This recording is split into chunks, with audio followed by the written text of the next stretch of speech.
வணக்கம் நண்பர்களே. ராமரும் சீதையும் மாதிரி மனமொத்த தம்பதிகளாக அவ்வளோ அந்யோன்யமாக வாழணும்னு ஆசையாக இருக்கா. இந்த காலகட்டத்தில் நிறைய சண்டை சச்சரவுகள்லாம் இருக்குது. கணவன் மனைவிக்குள்ளே மிஸ் அண்டர்ஸ்டாண்டிங், வேலை ஸ்ட்ரெஸ்ஸால் அவ்வளோ சண்டை வருது. எப்படியா இருந்தாலும் அவ்வளோ அந்யோன்யமாக இருக்கிறதுக்கு இந்த ஒரு விஷயம் இன்றைக்கி நீங்கள் பண்ணாலே போதும். நிச்சயமாக நீங்கள் உங்கள் வீட்டில் மாற்றத்தை பார்ப்பீங்க.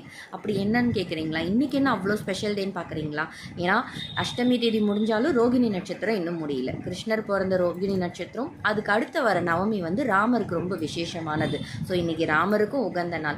இன்றைக்கி நீங்கள் 111 முறை ஸ்ரீராம ஜெயம் எழுதினா போதும். ஸ்ரீராம ஜெயம் மனசார எழுதிட்டு, ஆனால் அவ்வளோ கான்சன்ட்ரேஷனோடு எழுதணும். ராமரை நினச்சி அவ்வளோ மனசார கான்சன்ட்ரேஷனோடு எழுதி அதை நீங்கள் அடுத்த நாள் காலையில் பெருமாள் கோவில் உண்டியில் போய் மனசார எங்கள் பிரச்சனையெல்லாம் தீர்ந்துடணும், நாங்கள் 2 பேரும் அவ்வளோ ஒத்துமையாக அவ்வளோ ஹாப்பியாக நாங்கள் வாழ்ந்து காமிக்கணும் அப்படின்னு சொல்லிட்டு நீங்கள் அந்த பேப்பரை நீங்கள் எழுதின 111 முறை ஸ்ரீராம ஜெயம் எழுதின பேப்பரை உண்டியில் போட்டு வேண்டிட்டு வந்தீங்கன்னா போதும்.